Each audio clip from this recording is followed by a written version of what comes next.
Ang pangalan niya ay Mia. Sa kanya nagsimula ang lahat. Ang bawat pangarap, ang bawat paghinga, ang bawat tibok ng puso ko. Noon pa man, alam kong siya ang magiging mundo ko.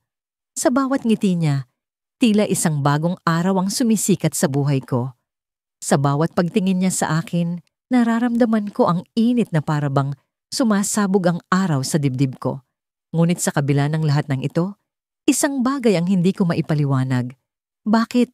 Kahit ibinuhos ko na ang lahat sa kanya, hindi niya ako magawang tingnan ng tulad ng pagtitig ko sa kanya?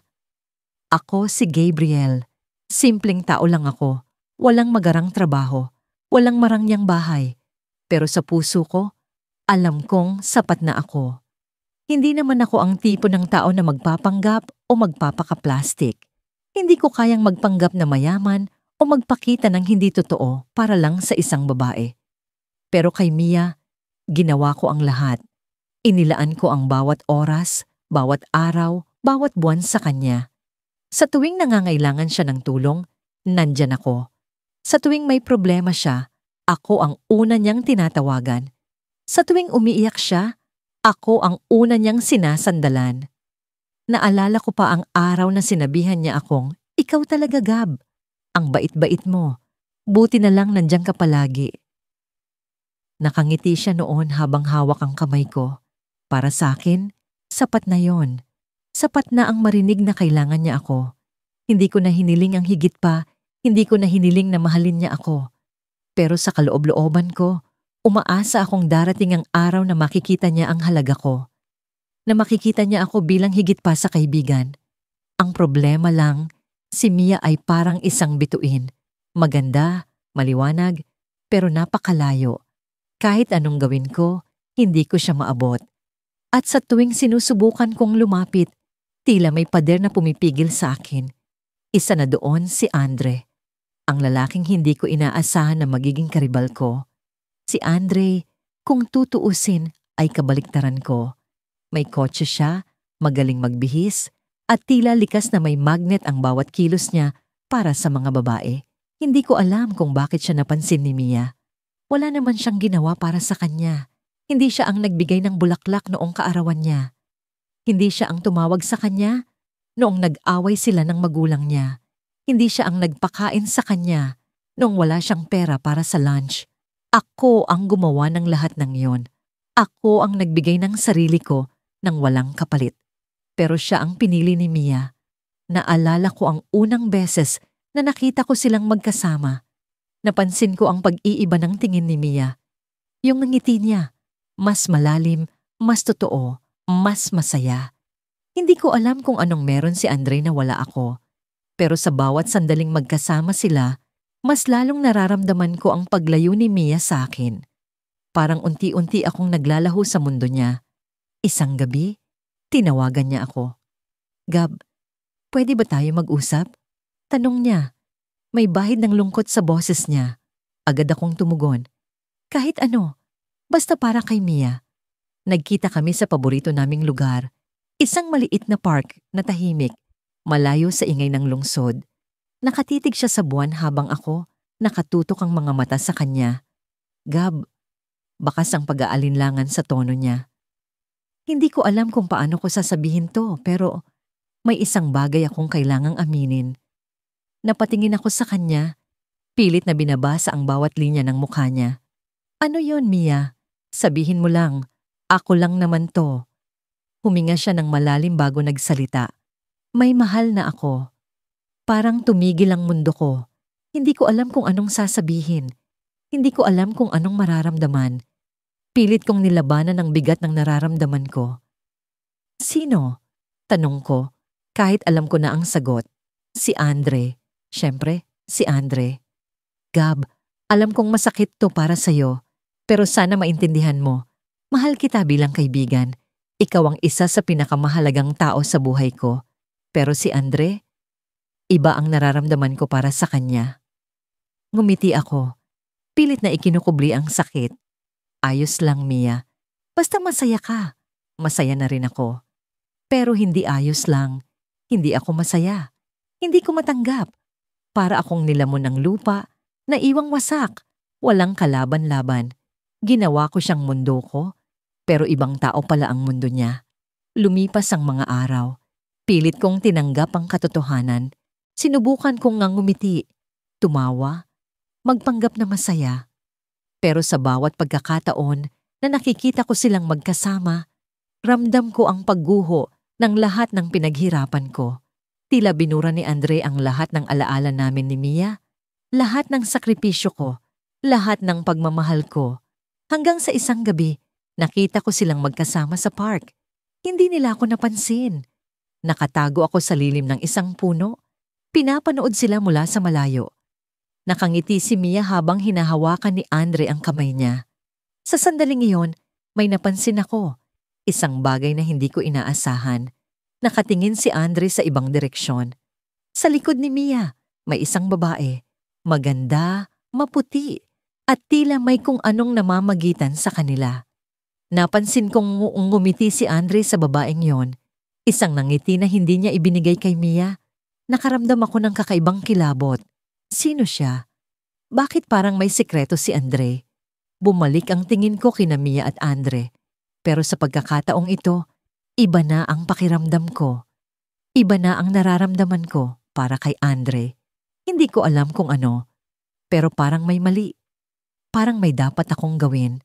Pagkalipas ng ilang araw mula noong sinabi ni Bea na, kaibigan lang, ang tingin niya sa akin. Pilit kong kinumbinsi ang sarili ko na kaya ko siyang mahalin nang walang hinihinging kapalit.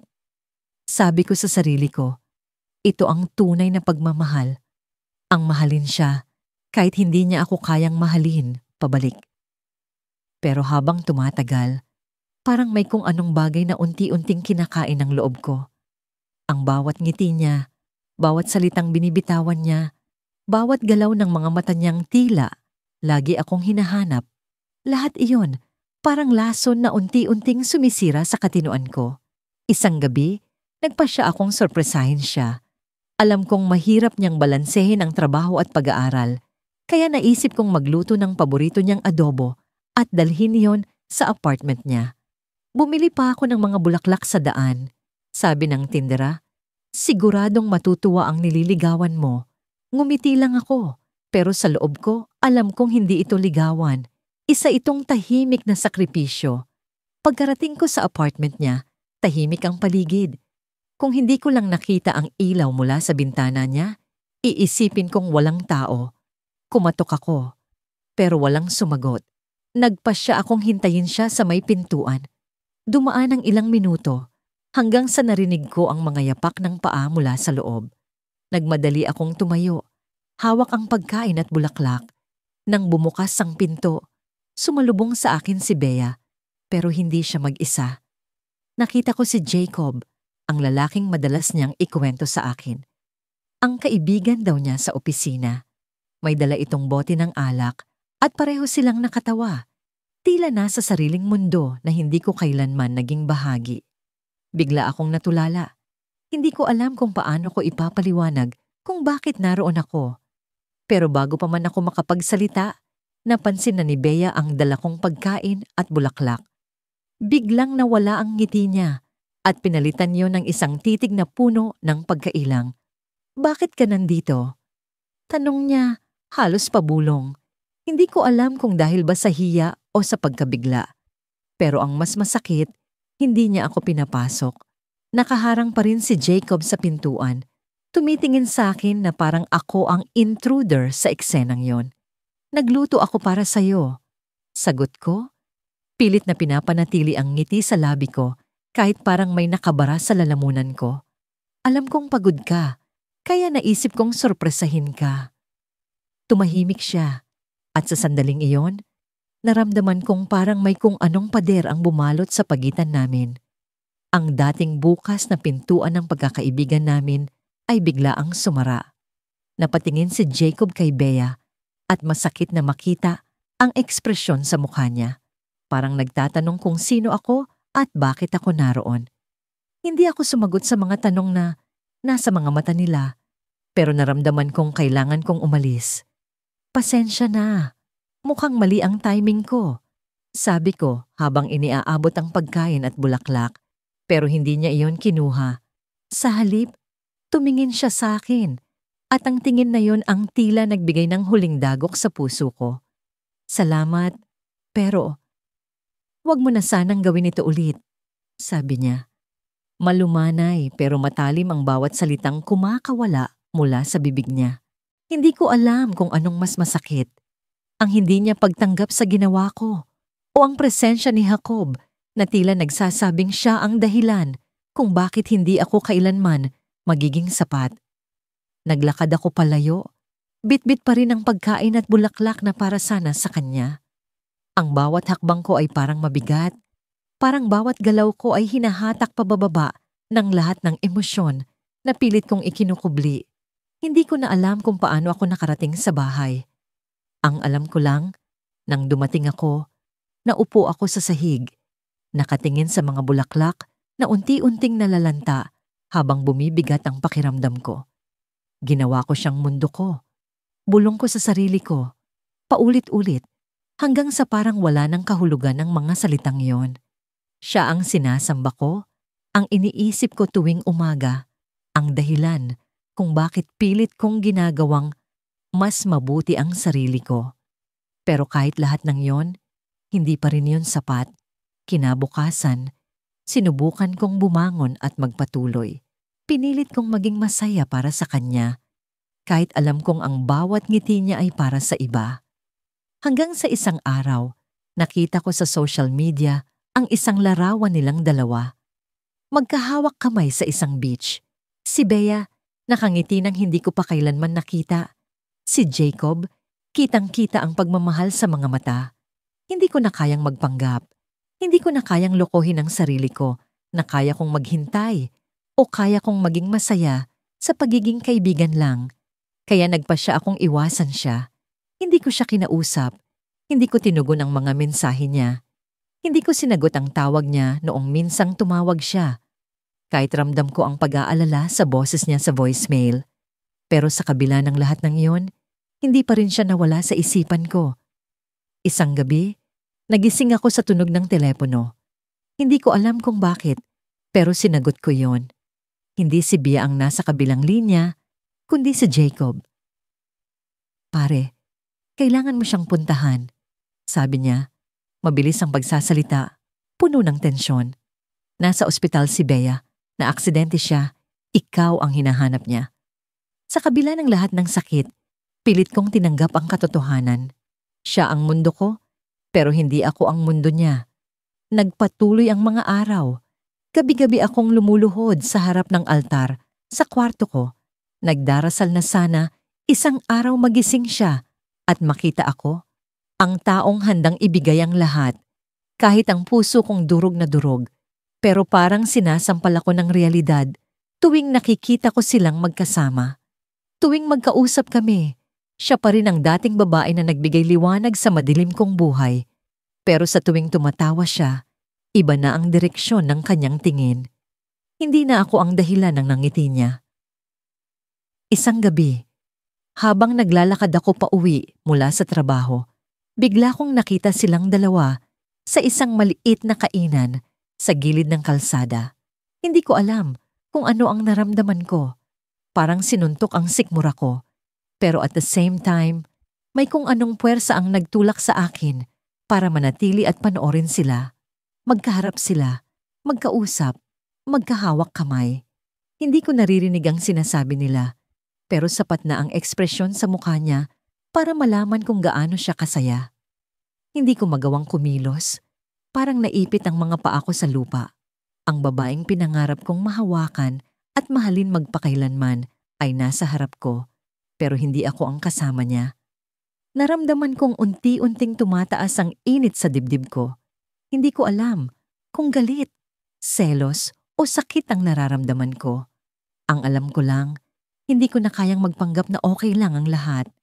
Lumapit ako sa kainan, hindi ko alam kung ano ang gagawin ko. Pagdating ko sa pinto, bigla niyang itinaas ang tingin at nakita niya ako. Nagulat siya, pero agad na bumalik ang nangiti niya. Isang ngiti na para bang walang kasalanan, walang mali. Tumayo siya kaagad at nilapitan ako. Anong ginagawa mo rito? Tanong niya. Malambing pa rin ang boses niya, pero may halong kaba. Hindi ko alam kung natatakot siyang malaman ko ang totoo o natatakot lang siya na masira ang perpektong mundo na meron sila. Dumaan lang ako, sagot ko. Pilit kong pinatahimik ang mga sigaw sa loob ng utak ko. Sino siya? Napatingin siya sa lalaki sa mesa. Matangkad, maayos ang damit, mukhang may kaya. Tumayo ang lalaki at lumapit sa amin. Ngumiti siya at iniabot ang kamay niya sa akin. Ako si Adrian. Sabi niya, kumpiyansa ang tono. Kaibigan ni Camille. Kaibigan. Alam kong kasinungalingan yon. Hindi ko kailangan ng paliwanag para maramdaman na may mas malalim na koneksyon sa pagitan nila. Pero ngumiti pa rin ako. Pilit pinanatiling buo ang dignidad ko. Nice to meet you, sagot ko. Kahit ang totoo, gusto ko na lang umalis. Hindi ko alam kung paano ko nagawang manatili sa harap nila. Niyaya ako ni Camille na sumama sa kanila. Pero tumanggi ako. Hindi ko kayang makita ang mga tingin, hawakan, at ngiti nila sa isa't isa. Umuwi ako na parang binagsakan ng mundo. Pero sa kabila ng lahat, may bahagi ng puso ko na umaasa pa rin. Umaasa na baka isang araw, magising siya at piliin ako. Kinabukasan, nagdesisyon akong kausapin siya ng masinsinan. Hindi ko na kayang itago ang nararamdaman ko. Tinawagan ko siya at niyaya sa paborito naming tambayan, ang park na madalas naming puntahan dati. Dumating siya, nakangiti pa rin. Pero may kung anong bigat sa ekspresyon niya na hindi ko maipaliwanag. Naupo kami sa bench kung saan kami madalas mag-usap. Camille, bungad ko. Pilit na hinahanap ang tamang salita. Mahal kita. Tumahimik siya, pero hindi nawala ang ngiti sa labi niya. Hindi ko alam kung ikinagulat niya ang sinabi ko o kung matagal na niyang alam, pero pinili lang niyang baliwalain. Alam ko, sagot niya, mahina ang boses. Ano ang ibig sabihin nito? Na ako lang ba ang nagmamahal? Wala ka bang nararamdaman para sa akin? Tumayo ako. Hindi ko na kayang pigilan ang emosyon ko. Camille, ginawa ko ang lahat para sa'yo. Lahat ng kaya kong ibigay, binigay ko. Pero bakit parang hindi mo ako nakikita? Tumayo siya sa harap ko. Hindi ko sinasadyang masaktan ka, pero hindi ko kayang pilitin ang puso ko na mahalin ka sa paraang mahal mo ako. Parang hinampas ako ng malamig na hangin. Ang mga salitang lumabas sa bibig niya ay sapat na para gibain ang lahat ng inaasahan ko. Pero bago ako makapagsalita, may biglang dumating. Si Adrian. Nakangiti siya, pero halatang may tensyon sa pagitan namin. Camille, tawag niya. Hawak ang isang bouquet ng rosas. Tara na, malalate tayo. Biglang nagbago ang ekspresyon ni Camille. Parang nawala ang bigat sa mukha niya at bumalik ang liwanag sa mga mata niya. Tumalikod siya sa akin at bago siya sumama kay Adrian, bumaling siya sandali. Pasensya na, pero sana maintindihan mo. Salamat sa lahat. Hindi ko alam kung gaano katagal akong nakatayo roon, mag-isa. Ang sakit na nararamdaman ko ay parang isang sugat na hindi maghilom-hilom. Pero habang nakatingin ako sa papalayo nilang mga hakbang, napansin ko ang isang bagay, isang envelope na naiwan ni Camille sa bench. Inabot ko ito, binuksan, at doon ko nakita ang isang liham. Nanginginig ang mga kamay ko habang binabasa ang mga salita niya. Hindi ko kayang paniwalaan ang laman nito. Ang sulat na yon ay hindi para sa akin. Para yon kay Adrian. Sa ilalim ng pirma niya, may nakasulat na huling linya. Ikaw ang buhay ko. Sana, magpakailanman. Nang bumalik siya sa bahay, bit-bit ang mga gamit mula sa overnight trip nila ng mga kaibigan, bigla akong nagising sa katotohanan na hindi ko na siya kilala. Ang babaeng minahal ko ng buong puso, ang babaeng ginawa kong mundo ko, ay tila isang estranghero na ngayon. Dumating siya sa pintuan, tumatawa, habang kausap ang kaibigan niya sa telepono. Hindi niya ako napansin agad, kaya nanatili akong nakaupo sa sofa. Pinapanood siyang maglakad papunta sa kwarto. Naramdaman ko ang bigat sa dibdib ko, pero pinilit kong nang ngumiti nang makita niya ako. Oh, nandito ka pala, sabi niya. Kaswal, na parang hindi ako ang lalaking naghihintay sa kanya buong gabi. Parang hindi ako ang lalaking handang ibigay ang lahat para sa kanya. Kamusta ang trip? Tanong ko. Pilit na tinatago ang lungkot sa boses ko. Hindi siya tumingin sa akin habang sinasagot ang tanong ko. Nagkukuwento siya tungkol sa mga lugar na pinuntahan nila, sa mga tawanan nila. Pero hindi niya binanggit ang isang pangalan. Ang pangalan na alam kong naging dahilan ng kakaibang ningning sa kanyang mga mata. Hindi ko na kailangang tanungin. Alam ko na. Hindi ko na kailangang maghanap ng ebidensya. Kitang-kita ko sa kanya ang pagbabago. Parang may ibang tao na nagdala ng saya sa buhay niya. Saya na hindi ko kayang ibigay. Kahit anong pilit ko. Siya ang mundo ko. Pero hindi ko kailanman naging sapat para maging mundo niya. Nagpatuloy ang mga araw na parang normal. Pero alam kong may mali. Tuwing magkasama kami, naririnig ko ang tawa niyang mas malakas kapag kausap niya ang ibang tao sa telepono. Tuwing umuupo kami para maghapunan, nararamdaman ko ang lamig sa pagitan namin. Tuwing hinahawakan ko ang kamay niya, pinipilit kong huwag maramdaman ang pag-iwas niya. Malinaw ang lahat, pero pilit kong binubulag ang sarili ko.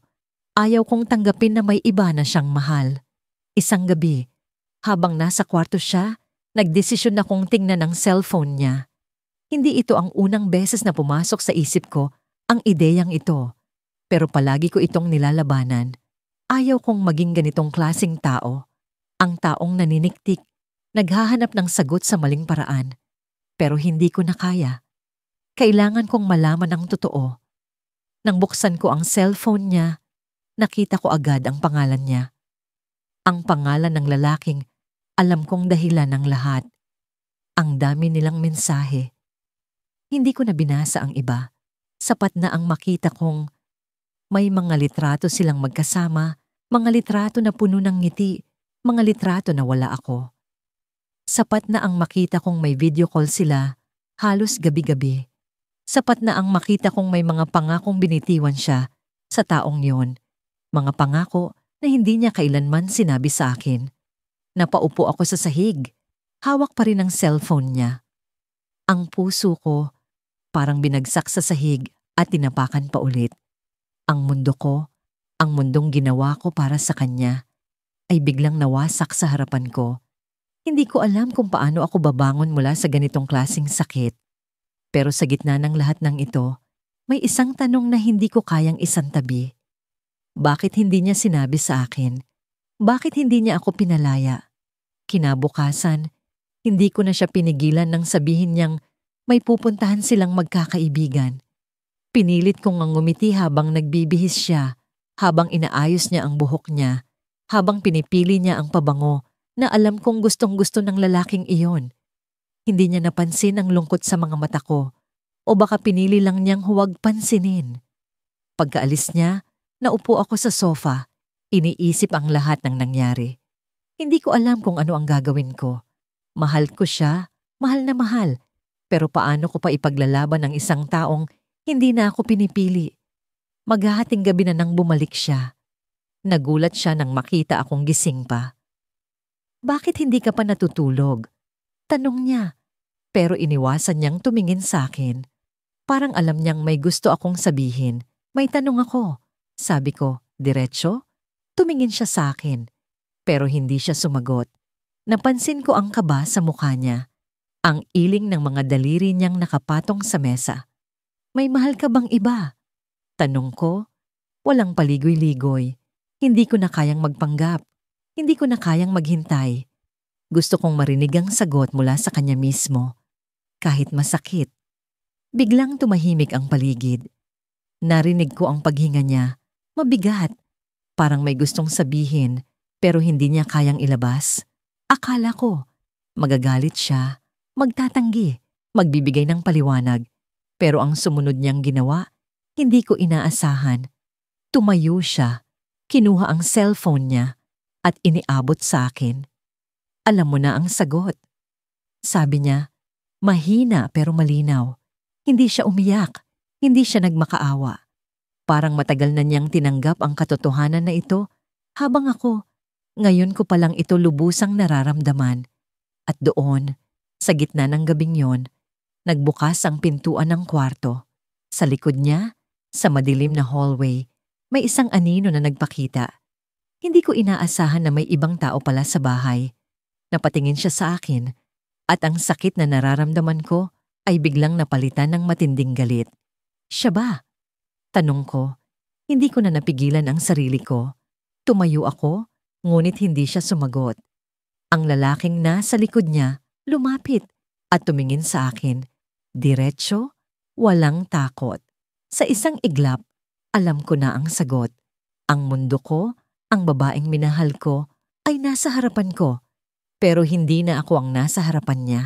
At sa gabing yon, nagdesisyon akong hindi na siya ang mundo ko. Naghihingalo ang gabi at ang mga bituin sa langit ay tila mga mata ng Diyos na nanonood habang unti-unti akong nauupos sa sakit. Nakaupo ako sa gilid ng kalsadang iniwan mo.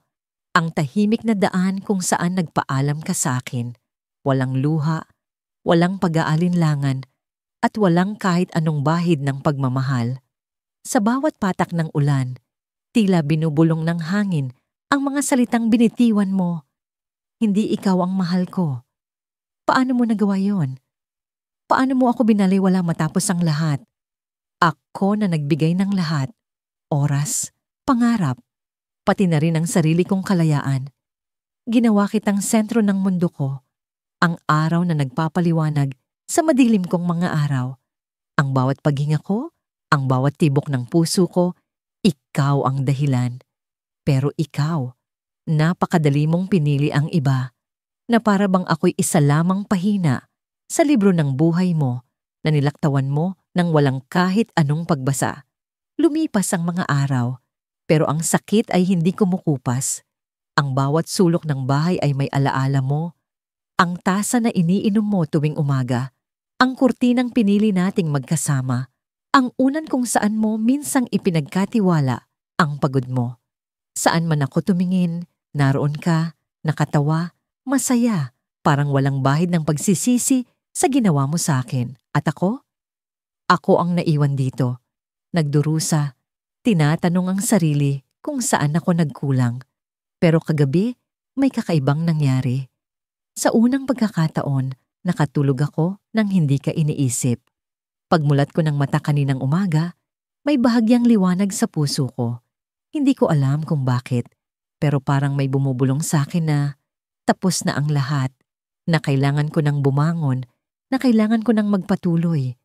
Nagpasya akong lumabas, maglakad, huminga ng sariwang hangin, at hanapin muli ang sarili ko na matagal nang nawala sa pag-ibig ko sa'yo. Habang naglalakad ako sa parke, nakita ko ang isang babaeng nakaupo sa bangko. Ang mata niya'y punong-puno ng lungkot, pero may kakaibang ningning sa kanyang titig. Hindi ko alam kung bakit, pero tila hinila ako ng isang hindi maipaliwanag na puwersa papalapit sa kanya. Nang malapit na ako, napansin ko ang hawak niyang litrato, isang lalaki, nakangiti, masaya, pero wala na sa tabi niya. Masakit, di ba? Tanong ko sa kanya nang hindi inaasahan. Nagulat siya, pero hindi niya ako tinaboy. Bagkus, tumango siya, at sa simpleng galaw na yon, parang naintindihan ko ang lahat. Parehas kaming iniwan. Parehas kaming minahal, pero hindi pinili. Nag-usap kami. Hindi ko alam kung bakit, pero parang may koneksyon kaming dalawa na hindi ko maipaliwanag. Ibinahagi niya ang kwento niya, kung paanong binigay niya ang lahat sa lalaking mahal niya, pero sa huli, ang ibang babae ang pinili nito. Habang nagsasalita siya, parang naririnig ko ang sarili kong boses, ang parehong sakit, parehong tanong, parehong kawalan ng sagot. Alam mo, sabi niya, ang pinakamahirap ay yung hindi mo alam kung paano magsisimula ulit. Parang lahat ng ginawa mo, sayang lang. Tumango ako at sa unang pagkakataon, naramdaman kong hindi ako nag-iisa. Hindi ko alam kung ano ang meron sa babaeng yon, pero sa ilang oras na magkasama kami, parang gumagaan ang bigat sa dibdib ko. Nagpasya kaming maglakad ng magkasama, mag-usap pa at magbahagi ng mga alaala, masakit man o masaya. Pero hindi ko inaasahan ang nangyari sa dulo ng araw. Sa gitna ng aming pag-uusap, bigla siyang tumigil. Tumingin siya sa akin ng diretsyo at sa malamlam niyang boses, sinabi niya, "May sasabihin ako sa'yo, pero huwag kang mabibigla." "Ano yon?"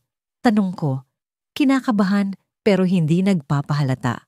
"Ako ang dahilan kung bakit iniwan ka ng mahal mo," tugon niya.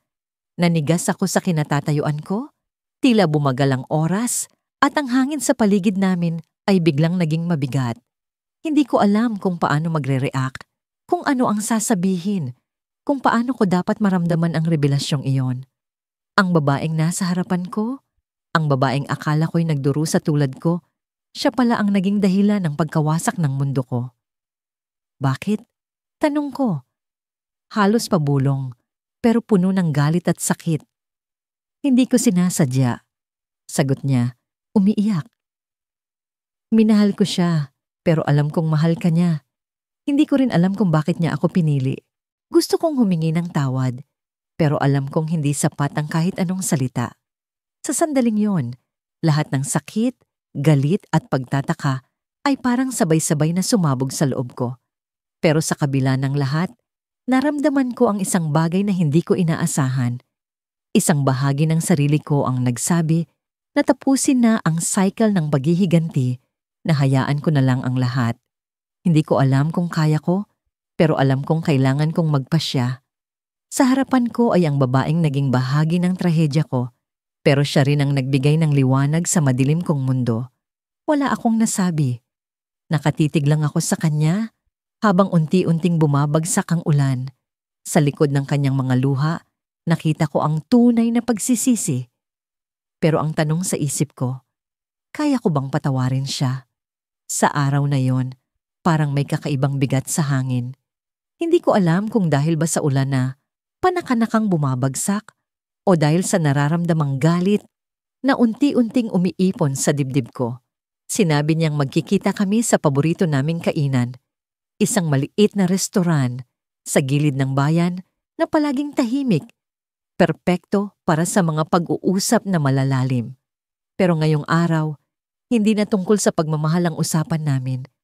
Alam kong may sasabihin siya at handa na ako. O iyon ang akala ko. Nasa harap ko siya, nakaupo, tahimik at parang may bigat sa bawat paghinga. Hindi ko inisip na ganito kahirap makita siya sa ganitong estado. Parang may gusto siyang sabihin pero natatakot siya kung paano ko tatanggapin. Ako, sa kabila ng lahat, ay pilit na ngumiti. Pilit na nagpakita ng lakas. "Ano ba ang gusto mong pag-usapan?" Tanong ko, habang pinipilit kong gawing normal ang tono ng boses ko. Halos hindi siya tumingin sa akin. Ang mga mata niya ay nakatuon sa tasa ng kape na nasa harap niya. Ang mga kamay niya ay abala sa paggalaw ng kutsarita, kahit wala naman siyang hinahalo. "Alam mo, matagal ko nang iniisip ito." Simulan niya. Pero hindi niya tinapos ang pangungusap. Naghintay ako. Hinayaan ko siyang magsalita sa sariling tempo niya. Kahit na parang ang bawat segundo ay tulad ng isang patalim na unti-unting tumatama sa puso ko. May iba na akong mahal. Parang bumagsak ang mundo ko. Parang pinili ng langit na bigla ang umulan ng malakas. Kahit na walang ulap kanina. Ang mga salitang yon, bagamat simple, ay parang mga bala na tumama sa bawat bahagi ng pagkatao ko. Tumigil ang oras, ang tunog ng mga tao sa paligid, ang ingay ng mga sasakyan sa labas. Lahat naglaho. Ang natitira lang ay ang sakit na dulot ng katotohanang hindi ko pinaghahandaan. "Anong ibig mong sabihin?" Tanong ko, kahit alam ko na ang sagot. Pilit kong binibigyan ng espasyo ang sarili ko para huminga, para umasa na ang susunod niyang sasabihin ay isang paliwanag na magpapagaan sa bigat na nararamdaman ko. "I'm sorry," sabi niya. Hindi ko alam kung bakit ginagamit pa niya ang salitang yon. Para saan? Para sa sarili niya? Para sa akin? Para sa relasyon namin na ngayon naglaho? Hindi ko sinasadya, pero dumating siya at iba ang nararamdaman ko para sa kanya. Hindi ko alam kung paano ako nakaupo ng maayos. Gusto kong sumigaw. Gusto kong itanong kung bakit. Ano ang mali sa akin? Bakit hindi ako sapat? Ginawa ko siyang mundo ko. Binigay ko ang lahat. Ang oras ko, ang puso ko, ang buong pagkatao ko. Lahat. Lahat ay para sa kanya. Pero siya, sa kabila ng lahat ng yon, ay nakahanap ng iba. At ang mas masakit, hindi ko man lang naramdaman. Hindi ko man lang nakita. Akala ko, maayos kami. Akala ko, mahal niya ako tulad ng pagmamahal ko sa kanya. Sinong siya? Tanong ko. Kahit alam ko na ang sagot ay isang sugat na hindi ko kayang gamutin. At doon niya sinabi ang pangalan. Ang pangalan ng taong kilala ko. Ang pangalan ng taong minsan nang naging bahagi ng buhay namin. Ang pangalan ng taong pinaghinalaan ko pero pinili kong hindi pansinin dahil mahal ko siya at pinagkatiwalaan ko siya. Ang pangalan na ngayon ay parang sumpa na paulit-ulit na bumubulong sa isip ko. Hindi ko alam kung paano ako nakarating sa bahay noong gabing yon. Parang ang mga paa ko ay gumalaw ng kusa dahil ang utak ko ay puno ng tanong. Paano niya nagawa ito? Hindi ba sapat ang lahat ng sakripisyo ko? Hindi ba niya nakita kung gaano ko siya kamahal? Kung paano ko siya inalagaan? Kung paano ko sinigurado na wala siyang kakulangan? Pero kahit sinubukan kong sagutin ang mga tanong na yon, walang sagot ang nagbibigay ng kahit kaunting ginhawa. Lahat ay masakit. Lahat ay isang paalala na hindi ako ang pinili. Sa loob ng bahay, tumingin ako sa paligid. Ang mga larawan namin ay nakasabit pa rin sa dingding. Ang kanyang mga gamit na iniwan niya ay naroon pa rin sa sulok. Hinawakan ko ang isang mug na madalas niyang gamitin at sa paghawak ko, parang naramdaman ko ang presensya niya. Pero alam ko, hindi ko na siya mararamdaman ulit. Hindi ko na siya makikita sa umaga. Hindi ko na maririnig ang tawa niya. Hindi ko na mararanasan ang init ng yakap niya. Ang lahat ng ito, ang lahat ng siya ay wala na. Sa gitna ng pag-iisip, napansin ko ang isang bagay, isang sulat na iniwan niya sa mesa. Hindi ko alam kung bakit hindi ko ito nakita kanina. Kinuha ko ito, binuksan, at binasa ang bawat linya. Sa bawat salita, naramdaman ko ang bigat ng kanyang damdamin, ang pagsisisi, ang pag-amin na hindi ko siya mabibigyan ng hinahanap niya. Pero sa dulo ng sulat, may isang bagay na nagpabago sa lahat. Alam kong hindi mo ito matatanggap, pero kailangan mong malaman. Hindi ko sinasadyang mahalin siya, pero may dahilan kung bakit siya ang pinili ko. May dahilan kung bakit hindi na ako ang para sa iyo. At doon, sa ilalim ng mga linya, may isang larawan. Ang larawan nila, magkayakap, masaya, at masakit sa mga mata ko. Pero ang mas nakakapanghina, ang maliit na kamay ng bata sa gitna nila. Ang batang may mga mata na parang salamin ng kanyang ama. Ang batang hindi ko kayang itanggi kung kanino galing. Siya, ang taong mahal ko, at ang lalaking akala ko ay kaibigan ko. May anak na pala. Sa paglipas ng mga araw, tila nawawala na ang liwanag sa mundo ko. Hindi ko alam kung paano ako nakarating sa ganitong kalagayan, pero ang alam ko lang, siya ang naging dahilan ng lahat. Ginawa ko siyang mundo ko, lahat ng iniisip ko, ginagawa ko, at pinapangarap ko ay umiikot sa kanya. Pero sa kabila ng lahat ng yon, hindi pala ako ang mundo niya. May iba na siyang piniling mahalin. Noong una, akala ko'y simpleng tampo lang ang nararamdaman ko. Akala ko'y lilipas din ang sakit. Pero habang lumilipas ang mga gabi na wala siyang tawag o mensahe, habang unti-unti siyang lumalayo sa akin, naramdaman ko ang bigat sa dibdib ko na parang walang katapusang bagyo. Laging may tanong sa isip ko, ano ba ang kulang sa akin? Bakit hindi ako sapat? Isang gabi, nagkaroon ako ng lakas ng loob na kausapin siya. Pinilit kong maging kalmado, kahit ramdam kong naglalaban ng takot at galit sa loob ko. Magkausap kami sa isang maliit na kafe na madalas naming puntahan noon. Noong masaya pa kami, noong wala pang mga lihim. Nakaupo siya sa harapan ko, nakatingin sa tasa ng kape na matagal nang lumamig. Hindi niya kayang tumingin sa akin ng diretsyo. At doon pa lang, alam ko na. May kasalanan siya. Sabihin mo sa akin, tanong ko, mahina pero may diin. May iba ka na ba? Hindi siya sumagot agad. Ang katahimikan sa pagitan namin ay parang isang matalim na kutsilyo. Ramdam ko ang bawat segundo na lumilipas, bawat paghinga na tila masakit sa dibdib, hanggang sa nag-angat siya ng tingin at sa wakas, nagsalita. Hindi ko sinasadya, sabi niya, halos pabulong. Pero oo, may iba na akong mahal. Parang bumaliktad ang mundo ko. Ang mga salita niya ay parang lason na unti-unting kumalat sa sistema ko. Hindi ko alam kung paano ko nagawang manatiling nakaupo at nakatingin sa kanya. Ang gusto ko lang ay umiyak, sumigaw, magwala. Pero hindi ko ginawa. Sa halip nagtanong ako ulit, mas malalim, mas masakit.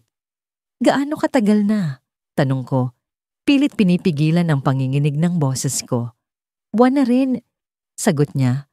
Walang lakas na tumingin ulit sa akin. Buwan, ibig sabihin, habang binibigay ko ang lahat para sa kanya, habang ginagawa ko siyang sentro ng mundo ko, matagal na pala siyang may iba. Durog na durog ako. Pero hindi ko pinakita.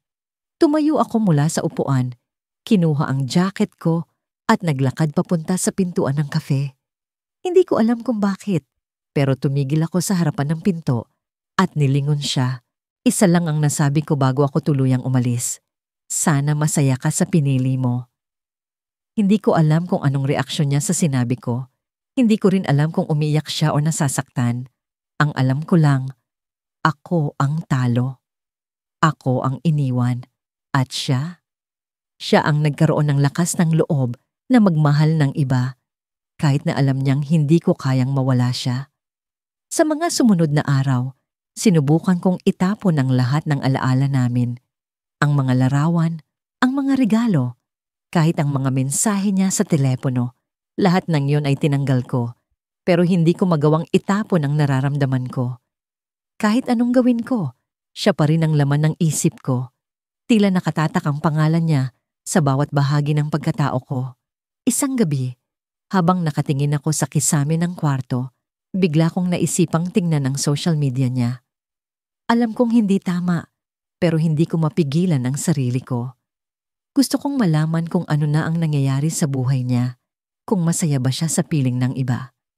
Binuksan ko ang account niya at doon ko nakita ang isang larawan na nagpabagsak ulit sa mundo ko. Larawan nila, magkasama, magkatabi, magkahawak kamay.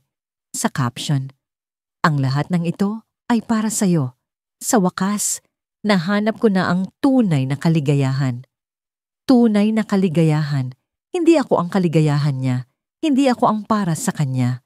Sa kabila ng lahat ng ginawa ko, sa kabila ng lahat ng sakripisyo ko, hindi pala ako ang pinili niya. Ang sakit. Parang hindi ko na kayang huminga. Pumikit ako. Pilit nilalabanan ang mga luha. Pero kahit anong gawin ko, bumagsak pa rin ang mga ito. Kinabukasan, nagdesisyon akong lumabas. Hindi ko alam kung saan ako pupunta, pero alam ko lang na kailangan kong makalayo. Naglakad ako sa park na madalas naming puntahan noon. Sa bawat sulok ng lugar na yon, naaalala ko siya. Ang halakhak niya, ang ngiti niya, ang paraan niya ng paghawak sa kamay ko. Pero lahat ng yon ay wala na. Wala na siya at hindi na siya babalik. Habang naglalakad ako, may napansin akong isang bagay sa di kalayuan. Isang pamilyar na mukha, isang pamilyar na tao. Siya, si Angela. Ang babaeng minahal ko ng buo, ang babaeng ginawa kong mundo. Pero hindi siya nag-iisa. Kasama niya ang lalaki na pinili niyang mahalin. Magkahawak sila ng kamay, magkasama, masaya. Hindi ko alam kung anong gagawin ko. Gusto kong lumapit, gusto kong magtanong, gusto kong malaman kung bakit niya ako iniwan para sa kanya. Pero hindi ko ginawa. Sa halip, nanatili akong nakatayo, nakatingin sa kanila mula sa malayo. Hanggang sa napansin niya ako, tumigil siya sa paglalakad, binitiwan ang kamay ng lalaki at tumingin sa akin. Paalam, sabi niya, malambing pero puno ng lungkot. Hindi ko alam kung bakit niya sinabi iyon. Pero bago pa man ako makapagsalita, tumalikod siya at naglakad palayo. Sa puntong yon, alam kong tapos na talaga ang lahat. Pero sa likod ng isip ko, may tanong na bumabalik-balik. Bakit parang may tinatago siya? Bakit parang may iba pang dahilan ang lahat ng ito? Pagpasok ko sa maliit na kainan kung saan kami madalas magtanghalian noon, agad akong binungad ng amoy ng sinigang na baboy at pritong lumpia. Dati, palaging siya ang nauunang mag-order ng pagkain para sa aming dalawa. Pamilyar na pamilyar sa lugar na ito ang tawa niya, ang paraan ng pagbanggit niya sa pangalan ng bawat server. Tila lahat dito, kaibigan niya. Pero ngayon, tahimik ang espasyo, maliban sa tunog ng kubyertos at mumunting usapan ng mga ibang customer. Walang bakas ng presensya niya. Ako lang. Umupo ako sa parehong mesa na laging inuupuan namin. Sa sulok, malapit sa bintana. Ang ilaw mula sa araw ay banayad na pumapasok, tumatama sa ibabaw ng mahabang mesa na kahoy. Sa tuwing uupo kami rito, palaging inuuna niyang ilipat ang baso ko sa kanan dahil alam niyang kaliwete ako. Minsan, hindi ko namamalayan ang maliliit na bagay na ginagawa niya para sa akin. Pero ngayon, isa-isa silang bumabalik sa alaala. Mga detalyeng nagpapaalala kung gaano ko siya kamahal. Bawat sulok ng kainan na ito ay puno ng mga alaala namin. Dito ko siya unang napasaya pagkatapos niyang magkasakit at ma-stress sa trabaho. Dito rin siya unang umiyak sa harapan ko nung iniwan siya ng dati niyang nobyo. Ako ang naging tagapagligtas niya noon. Ako ang taong hindi siya iniwan, kahit noong siya ang pinakawalang kwenta sa buhay niya. Pinili ko siya. Ginawa ko siyang mundo ko. Ngunit ang mundo ko, tila nawala na. Hindi ko alam kung kailan eksaktong nagsimula ang pagbabago. Noong una, akala ko abala lang siya sa trabaho. Normal lang yun, di ba? Pero unti-unti, napansin kong hindi na siya tumatawa sa mga biro ko. Ang mga yakap niya, tila may distansya. Ang mga mata niya, hindi na ako hinahanap. Ang puso niya, tila may ibang direksyon. Isang linggo ang nakalipas. Dumating ang katotohanan na kinakatakutan ko. Nahuli ko siyang nakatingin sa larawan ng isang lalaki sa kanyang telepono. Hindi ko kailangang magtanong kung sino yon. Kita sa mukha niya ang ningning, ang kakaibang kislap na hindi ko na matagal nang nakikita kapag ako ang kaharap niya. Hindi ko alam kung paano ko inabot ang mga susunod na oras pagkatapos noon. Hindi ko alam kung paano ako nagpatuloy. Ang alam ko lang, kahit masakit, hindi ko siya kayang bitawan. Ilang minuto pa ang lumipas, dumating ang order ko. Isang mangkok ng sinigang at 3 piraso ng lumpia. Ang waitress na naghatid ay nakangiti, pero hindi ko halos matugunan ang kanyang tingin. Ang pagkain na ito, napakasimple, pero tila may bigat. Dati, siya ang nag-aabot ng mangkok sa akin, sinisiguradong hindi masyadong mainit ang sabaw para hindi ako mapaso. Ngayon, ang mangkok ay malamig, ang lumpia ay tahimik, at ako ay mag-isa. Nilamon ko ang unang subo ng kanin, pero hindi ko magawang namnamin ng lasa. Ang bawat kagat ay may halong kirot, tila bawat butil ng kanin ay may alaala ng pagkakakilala namin. Ang nakakalunod na tahimik sa loob ng kainan ay nagbabadya ng isang bagay na hindi ko maipaliwanag. Sa bawat ingay ng kutsara, nararamdaman ko ang bigat ng kawalan. Ang puso ko ay unti-unting bumibigat, pero pilit kong nilalabanan. Hindi ko pwedeng magmukhang kawawa. Hindi ko pwedeng magmukhang talunan. Sa kalagitnaan ng aking pagkain, biglang bumukas ang pinto ng kainan. Tumigil ako sa paggalaw, hindi dahil sa sinadyang paraan, kundi dahil sa isang malakas na kutob. Parang may tumawag sa akin ng tahimik. At doon, sa mismong pintuan, nakita ko siya. Siya, ang dati kong mundo. Ngunit hindi siya nag-iisa. Kasama niya ang lalaking nasa larawan. Hindi ko kinakailangang magtanong. Kitang-kita sa postura nila ang kasayahan, ang kislap, ang koneksyon. Ang kamay nila'y magkasalubong, magkadikit, mahigpit na nakapulupot sa isa't isa. Hindi kami nagkatinginan, pero naramdaman ko ang presensya niya na parang talim na tumusok sa dibdib ko. Sa unang pagkakataon, naramdaman ko ang tunay na kawalan. Ang pakiramdam na minahal mo ng buo ang isang tao, pero hindi kanya pinili. Lumapit sila sa counter, tumatawa habang nag-uusap. Tinawag niya ang pangalan ng waitress na madalas niyang kinakausap noon. Parehas pa rin ang tono ng boses niya, pero ngayon, hindi na ako ang nasa tabi niya. Hindi na ako ang dahilan ng bawat tawa niya. Hindi ako ang mundo niya. Hindi ko alam kung paano ko natapos ang pagkain ko. Parang naglaho ang oras sa pagitan ng bawat subo at sa isang iglap, tumayo ako. Pinilit kong huwag tumingin sa kanila, pero hindi ko kayang pigilan ang sarili ko. Sa huling pagkakataon, ibinaling ko ang tingin ko sa kanya. At sa sandaling yon, nagtagpo ang mga mata namin. Hindi siya nagulat.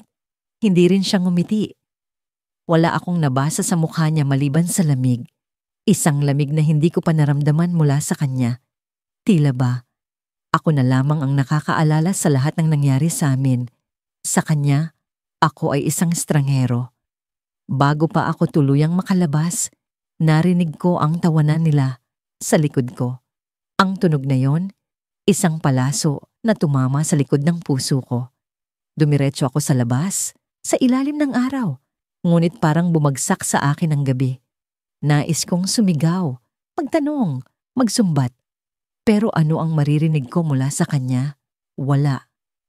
Sa labas ng kainan, huminto ako sa gilid ng kalsada. Ang mga tao ay naglalakad sa paligid, walang pakialam sa mundong bumagsak sa akin. Ngunit sa gitna ng lahat ng iyon, may napansin akong bagay na hindi ko inaasahan. Sa aking bulsa, naramdaman ko ang isang bagay. Isang piraso ng papel na naiwan ng waitress sa mesa. Binuksan ko yon. At doon, sa sulat kamay na tinta, may nakasulat. Hindi lahat ng nawala ay talagang nawala. Minsan, may bagay na mas masakit kaysa sa pagkawala. Ang pag-alam na hindi ka kailanman naging sapat. Napatingin ako sa papel ng matagal at sa huling pagkakataon, tumingin ako sa bintana ng kainan. Wala na sila. Pagkatapos ng lahat ng ipinaglaban ko, lahat ng sakripisyong ginawa ko para sa kanya, unti-unti kong nararamdaman na wala ng saysay. Pero pilit kong tinatanggihan ng ideya. Ayokong maniwala, ayokong tanggapin. Sa isip ko, kaya kong baguhin ang takbo ng mga bagay. Kaya kong ipakita sa kanya na ako ang nararapat, na ako ang tamang piliin. Ngunit sa puso ko, alam kong matagal na akong talo. Isang gabi, habang magkasama kami sa paborito niyang coffee shop, ang tahimik na sulok kung saan unang nag-cruise ang aming landas. Hindi ko naiwasang mapansin ang kakaibang liwanag sa kanyang mga mata. Hindi iyon ang liwanag na nakikita ko tuwing nasa tabi ko siya. May bago, may ibang sinag. Para akong sinaksak ng maramdaman kong hindi ako ang dahilan ng nangiting iyon. May sasabihin ka ba? Tanong niya habang nilalaro ang tasa ng kape sa kanyang mga daliri. Napansin ko ang panginginig ng kanyang kamay, ngunit hindi ko alam kung dahil ba sa kaba o sa malamig na hangin mula sa aircon. Nag-aalangan akong magsalita, pero alam kong kailangang gawin ko. Kailangang malaman ko. May iba ka na ba? Diretso kong tanong, walang paligoy-ligoy. Ang bigat ng salitang binitiwan ko ay parang kidlat na tumama sa mesa sa pagitan namin. Nakita ko ang pagkunot ng kanyang noo, ang bahagyang pag-iwas ng kanyang tingin. Hindi siya sumagot kaagad. Sa halip, ngumiti siya. Isang ngiting pilit, halos hindi totoo. Bakit mo naman naisip yan? Tanong niya. Tila nagtatangka pang itago ang katotohanan. Ngunit sa tono ng kanyang boses, alam kong may tinatago siya. Hindi ko na kailangan ng kumpirmasyon. Ramdam ko na. Matagal na kitang kilala. Alam ko kapag may iba kang iniisip, hindi mo na kailangang magsinungaling. Sagot ko, mas matatag kaysa sa nararamdaman ko. Sa loob, basag na basag ako. Gusto kong sumigaw. Gusto kong tumakbo palabas. Pero nanatili ako. Nanatili ako dahil mahal ko siya. Mahal ko siya ng higit sa sarili ko.